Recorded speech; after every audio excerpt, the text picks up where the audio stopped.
Sophia Mandour of Baltimore Fencing Center. You just got back from the training camp in Egypt with Premier Fencing. What were some of the kind of big gains from your trip there? Well, we actually worked on a lot. I was able to train with the national team, and there was a few Olympians there, and it was great. We fenced with each other a couple days during the week. The drilling was great too. It was the mindset they put you to is you need to think of something quick and fast, because in the bout you need to think of something strategy, just perfect mindset. And of course, having such exposure to the Egyptian national team, Egyptian foil often does well. What were kind of, apart from the fast thinking, what were some of the things that you're now going to bring into your fencing? Well, what I probably would bring in is that the fast actions. So the pace that they have is more quick. So you're constantly moving.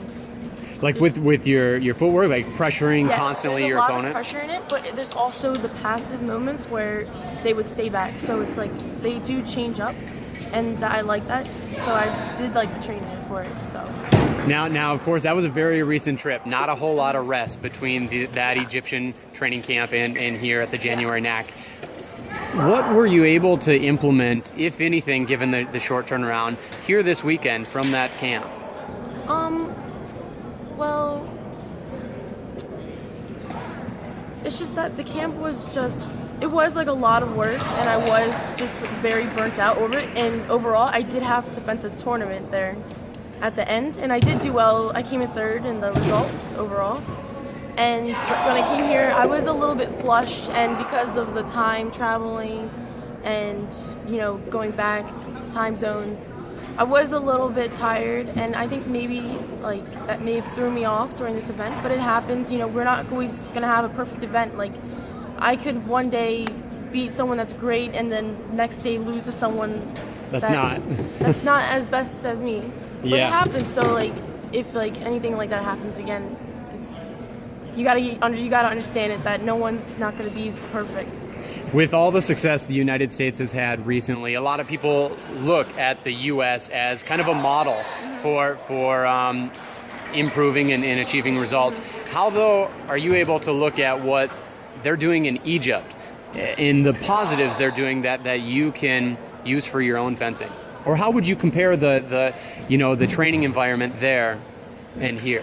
Well, they're able to fence with each other with the national team, and I feel like if we could train with each other like that, we would gain so much experience, and the U.S. would be just great, wonderful. Not that they are now, they're great and they're very up high.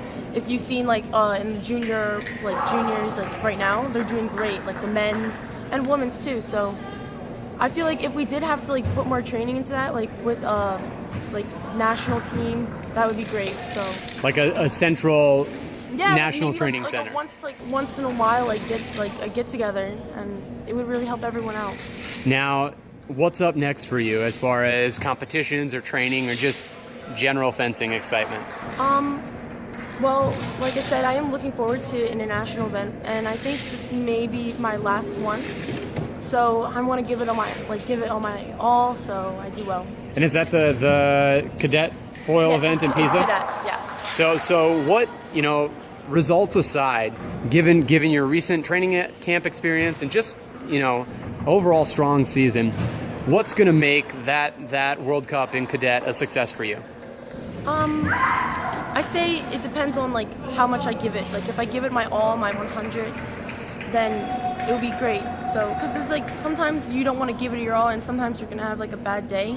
But you just have to push yourself. If you're feeling bad one day, you just gotta keep going, and it's just you gotta realize you gotta push through it. So that's what I want. All right. Well, best of luck to you. Thank you. And Happy New Year.